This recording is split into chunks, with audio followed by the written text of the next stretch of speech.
일단 엔비디아 자체만 놓고 보면은 현재 밸류에이션이 싼 건 결코 아닙니다만 PER 30배가 안 된다라는 건 뭐 비싼 것도 아니다. 네네. 이런 말씀을 해주셨고 사실 지금 SK 하이닉스를 비롯해서 HBM 관련주로 잇따라서 올랐던 것들도 사실 이제 대장주 엔비디아의 동향에 따라서 좀 같이 연결되는 측면이 있지 않습니까? 그러면은 이것도 엔비디아가 계속 간다라는 전제를 깔아야지. 예. 그 온 디바이스도 마찬가지인 거예요. 우리가 그 엔비디아를 얘기할 때 원래 학습형 AI 얘기했어요. 수많은 데이터를 가지고 여기에 패턴을 찾기 위해서 우리 신경망처럼 신경망들이 뉴런이라 하잖아요. 뉴런들이 이리로 갔다가 그 다음 가지 일로 가고 할 때 어디 가지가 중점적인 가중치를 들 것인가. 이 웨이트라 그러는데 가중치가 제대로 어디를 강하게 해야 될 것인지를 찾아나가는 과정이 학습 과정이란 말이에요. 그렇죠. 성능이 중요하죠. GPU 성능이 많이 중요한데 그래서 GPU 업체가 주도해요. 그렇죠? 메모리도 중요하지만 GPU가 더 중요하단 말입니다. 근데 학습을 많이 시켜놨어. 그러면 학습이 어느 정도 된 상태에서는 수많은 작은 그 테크 업체들이나 기업들이 있어요. 그걸 가지고 학습된 그 AI를 가지고 추론형 거기서 뭔가 결과를 내기 위해서 입력을 넣으면은 결론이 입력하고 출력이 나오게끔 웨이트 줬으니까 그 웨이트를 잘 해가지고 출력이 나오게끔 추론하는 과정이 필요하거든요. 그럼 수많은 업체들이 엄청 많은 회사들이 자기가 특화돼가지고 추론형 그 AI를 만들 거란 말이에요. 그럼 업체 수가 늘고 그 활동이 늘기 때문에 거기서 늘어나는 또 기회가 있는 거란 말이에요. 그리고 이 학습이건 추론이고 뭐건 다 큰 전제가 우리는 뭐였냐면 서버 베이스였어요. 우리 컴퓨터에서 하는 게 아니고 클라우드 서버, 사실 정확히 얘기하면 여기 컴퓨터가 아니고 저기 어딘가에 숨어 있는 그냥 그 오픈 AI가 만든 서버 한번 갔다 와야 되는. 그렇죠. 그러니까 오픈 AI가 서버 만드는 거 아니고 마이크로소프트 애주어, 암에 있는 그런 거 거기에 갔다 와야 된단 말이에요. 그럼 생각해 보세요. 그렇게 해서 컴퓨터를 작업하고 휴대폰을 작업하고 또 뭐가 있죠? 우리가 많이 아직 안 쓰면 자율주행차, 자동차. 그것도 좀 클라우드에 갔다가 와야 되잖아요. 그렇죠. 근데 통신으로. 휴대폰하고 PC는 걷다 치자 이거죠. 만약에 근데 AI의 정점이 자율주행차의 건데 자율주행차도 클라우드에 갔다 와야 되는데 인터넷에 문제가 생기면 어떡하죠? 서는 거죠, 뭐 그냥 사고 나는 거죠. 그럴 일은 없겠다고 하지만 그러면 어떻게 돼? 그래서 우리가 많은 AI 서비스를 받고 자율주행도 하지만은 어느 일정 부분 또는 상당한 부분을 저도 그건 정확히 모르겠습니다. 그것을 on device 자율주행 자동차 내 온 디바이스에 해버리면은 클라우드까지 안 갔다 와도 되게 하면은 얼마나 좋겠어요. 근데 그게 빨리 안 오겠죠. 금방 올 것 같습니까? 빨리는 안 오는데 올 것 같죠. 한참 걸리겠습니다만 사실 자본시장의 속성상 내일 모레 될 것처럼 막 투자를 하겠죠. 그래서 그 개념이에요. 그 개념이 업계에서는 학습형 그 AI가 클라우드 베이스 하고 한 내년 내후년 됐을 때는 추론형이 많이 나오고 그렇죠? 그리고 나서 그 on device의 필요성이 많이 늘어나기 때문에 그 동안에 업체들이 열심히 새로운 칩을 개발해서 25년, 26년 어느 시점에 on device 자율칩도 마찬가지고 이런 것들이 나오면은 on device AI 시대가 열린다. 이런 식이었거든요. 지금 이걸 다 땡긴 거죠. 다 땡기기 시작해서 엄청나게 많이 나오죠. 그러다 보니까 원래 갔던 AI 학습형 클라우드 베이스는 뭐 한미반도체가 하다 보니까 엔비디아도 식상한 거 아니야. 하지만 전제가 엔비디아가 이런 게 식상하게 시작한다 해서 떨어지면은 온 디바이스는 올라면 하지 못했기 때문에 이것도 결국은 균형을 맞춰가게 돼 있어요. 근데 자본시장은 빨리 움직이다 보니까 이거 식상하니까 빼고 저걸 딱 하는 거죠. 그래서 온 디바이스 빨리 하다 보니까 온 디바이스에 각종 어떤 칩이 필요할지 모르고 칩이 필요하면 칩을 설계해야 될 것이고 칩이 설계해서 팔린다고 하면 거기 보드가 필요할 것이고 하니까 다 땡기거든.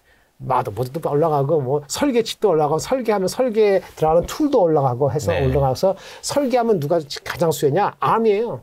ARM. 그렇죠. ARM. 상장된 거 51불에 상장됐다가 비싸다고 해서 사람이 안 받는데 67불까지 30% 왔어 최근에. 그게 뭐죠? 설계하면은 우리가 로열티 줘야 되잖아요. 그렇죠. 근데 휴대폰 관련돼서 그 AI를 휴대폰에 만약에 이렇게 해서 하면은 그거 지금 나가는 로열티 레이트가 올라갈 수 있죠. 그러면 그 디바이스 숫자만큼이나 올라가는 거예요? 그리고 그렇죠. 그 온 디바이스 AI 펑션을 넣은 휴대폰이 많이 팔리기 시작하면은 걔네께 올라가게 됐죠. 로열티가 올라가. 근데 그것도 시간이 걸리니까 지금이 아니고 3, 4년 뒤에 될 거라고. 3, 4년 뒤에 그러한 온 디바이스 팔리면서 얘네들이 로열티가 2%가 아니고 3%, 5% 될 수 있다는 거를 땡기면은 갑자기 PER이 60배 하던 것이 몇 년 뒤가 갑자기 40배가 보일 수도 있어요. 실적이 올라가면. 그렇죠. 근데 그런 시그널 느낌이 오는데 계산해서 펀드맨 애널리스트들이 빨리 업데이트를 안 하죠. 근데 머리가 빨리 움직이니까 얼마 전까지 PR 50배 잘 몰랐는데 갑자기 40배 내려가는 거 아니야? 30배? 이렇게 생각이 드는 거죠. 주가가 먼저 가니까. 그렇죠. 예. 그런 거예요. 애널리스트 추정치보다 항상 주가가 맞습니다. 더 빠른. 암이 뭐야? 암이 IP잖아요. 네네네. 그러니까 지적 재산이잖아요. 우리나라도 IP 업체 가는 거죠. IP 업체가 뭐 있어요? 그래서 우리나라 오픈 엣지 테크놀로지 뭐 이런 거 얼마 상당한 퀄티파스 됐습니다. 하여튼 상장한 거. 이름이 어려워. 그 뭐 이런 것들이 올라가고 그 IP 업체가 가장 중요하다고 느끼고 설계하면 하니까 설계하는 회사는 또 설계 전문은 패블리스 업체고. 네. 그다음에 파운더리 여기 있는데 설계하면은 파운더리 갖다 줘야 되니까 디자인 하우스까지 움직이고 다 움직이는 거예요. 그 칩이 바뀌면은 심텍 같은 것도 오늘 누가 그러고 대덕전자 얘기하는데 그럼 칩이 바뀌면은 그럼 거기 그런 합체 그 마더보드나 보드도 바뀌는 거 아니야?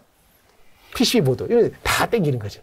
근데 약간 오버됐죠? 너무 내러티브로 가는 건 아닙니까? 지금 이제 사실 샘 알트먼 이야기하다 여기까지 왔는데 맞죠. 물론 온 디바이스 AI 시대가 오기는 오겠습니다만 빨리 안 온다고. 그렇죠. 말씀하신 것도 빨리 안 온다라고 했는데 사실 주식 시장은 빨리 안 벌써 이 내러티브로 서플라이 체인 다 만들어서 이미 그 IP 기업들 우리나라도 반도체 이제 설계 자산 기업들은 이미 몇 배 오른 주가도 그렇죠. 있고 맞습니다. 거기다가 이제는 레거시 반도체 관련된 소부장 기업들까지 온 디바이스 AI로 묶어가지고 막 가는 거 보면 훨씬 이제 내러티브로 가는 거죠. 맞습니다. 아직까지는. 근데 생각해 보세요. 상반기 때 그 2차 전지도 사실은 결과적으로는 내러티브 요인이 좀 더 많았다고 보여지지 않나요? 지금 물론 최근에 와서 리팅가에 빠져서 실적이 안 나와서 그랬지만 이게 잘 나오면은 내러티브만이 아니고 더 받치는 될 수 있었겠는데 갖고 계신 분한테 조금 아쉬움이 있습니다만은 결국 내러티브가 좀 있었지 않습니까? 그래서 주가는 땡겼잖아요. 그러니까 지금도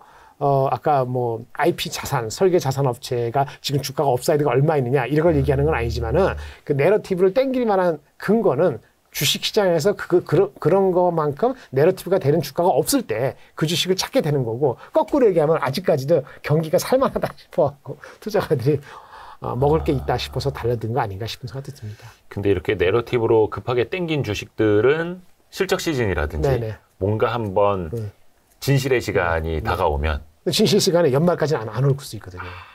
왜냐? 연말까지 실적 4분기 실적은 없으니까 일을 까치까치 내년이니까. 설날 직전까지 가야 되고 그다음에 대주주 있잖아요. 양도세. 그게 변수였다니까요. 아니 주가 많이 오르면 팔고 나갈 사람이 있었을 텐데 지금 그런 사람도 공매도 못 치게 돼 있고 그렇잖아요. 그냥 거기서 이제 돈 넣고 돈 버는 거 좀 쉽게 얘기하면 그렇게 볼 수도 있죠. 물론 펀더멘털이 좋은 회사도 있어요. 미리 빠진 회사도 있거든요. 그래서 제가 오늘 말씀드린 거 이렇게만 말씀을 드릴게요. 그래도 기준이 있어야 되잖아요. 그렇죠.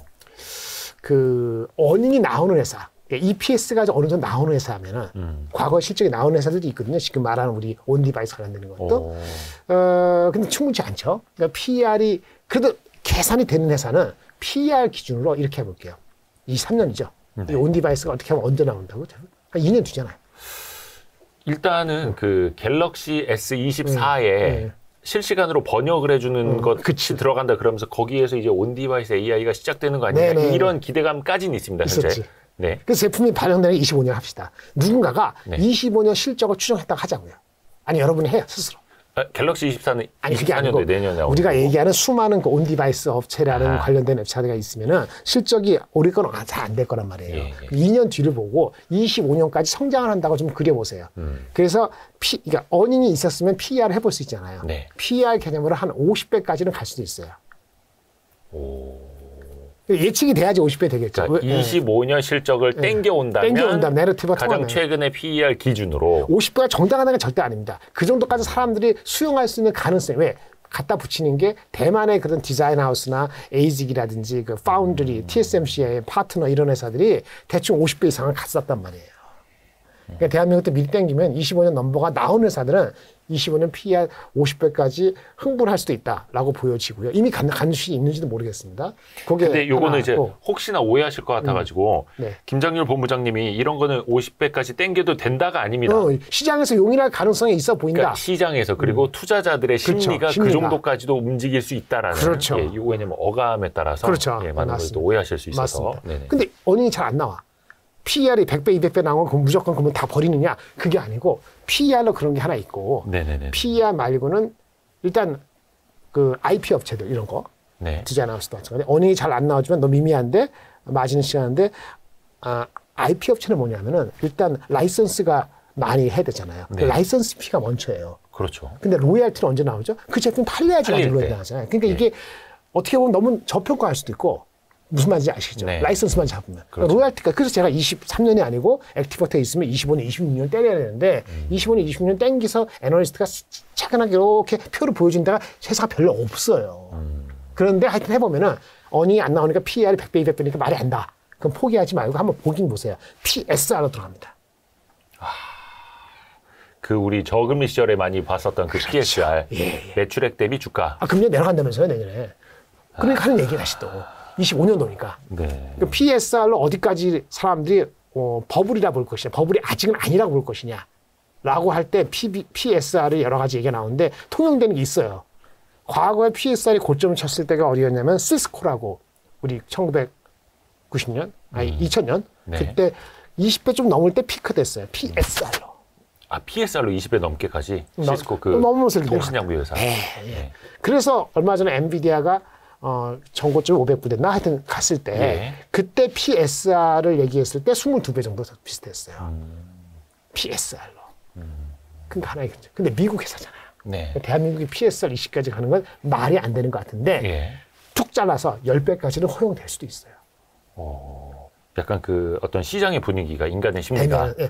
근데 금리가 내려갈 염려도 없고 탄탄하고 다른 주식 빵빵한 실적 베이스로 가는 주식이 대형주로 가게 되고 안정화되면은 네. 이런 주식의 내러티브는 한 차례로 끝날 수도 있어요. 또 한두 달로 끝날 수도 있고 진짜 해 바뀌면 이미 다 반영될 수도 있어요. 그거 잘 보셔야 되는데 허용할 수 있는 거는 아마도 PSR까지도 땡기면은 한 10배까지는 땡길 수도 있다.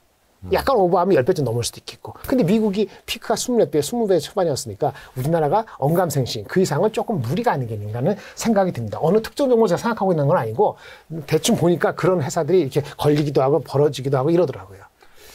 한번 참조하시면 좋을 것 본부장님도 뭔가 AI 쪽으로는 네네. 특히 AI 관련된 HBM 쪽으로는 또 네. 나아가서 온디바이스 AI까지도 네네. 약간 그러면 향후에는 계속해서 긍정적으로 보신다는. 그렇죠. 근데 속도가 주가가 빨리 가면 내려오고 빨리 가면 내려오고 이렇게 되는 거죠. 네네네. 근데 그렇죠. 온디바이스나 이게 IP나 이런 업체들은 미리 빨리 갔다가 연초에 쭉 이렇게 약간 그 아까 말한 것처럼 그 컵 형식으로 쭉 내려갔다가 다시 컵 앤 핸들처럼 약간 올라오는 분위기이기 때문에 네. 약간 오버슈팅 할 수도 있다고 보여지긴 해요. 그 내러티브를 땡기면. 그럴 수도 있다고 봅니다. 그 혹시 최근에 어떻게 보면 이제 레거시 네. 메모리 반도체 관련주들까지도 어떻게 보면 이제 HBM 때문에 메모리 반도체의 양이 더 많아지니까 네네네. 뭐 소켓을 비롯해서 네네. 관련된 수요가 훨씬 더 많아질 것이다라고 그렇죠. 하면서 또 네네. 주가가 맞아요. 굉장히 세게 튀어오르더라고요. 예, 맞습니다. 거기는 우리 또 반도체 전문가시니까 좀 그렇죠. 동의를 하시나요? 그것도 흔히 소켓인데 소켓 주식이 안정적이죠, 사실은. 안정 소켓 PER이 높아요. 테스트 소켓 같은 거. 그 우리가 흔히 얘기하는 그 회사들, 네. 뭐 I 회사도 있고 또 뭐 이 회사도 있잖아요. 예. 그 회사들이 높습니다, PER이. 높은데 또 땡기잖아요, 지금요. 사실은. 네. 근데 한 회사는 좀 많이 땡긴 것 같고 예. 또 한 회사는 우리가 대장주라는 회사는 조금 더 룸은 있어 보이긴 합니다. 제 개인적으로 봤을 때는. 네. 근데 거기도 한 8, 90%는 다 땡긴 것 같은 생각이 들어요. PER, 거기는 PER로 해야 되거든요.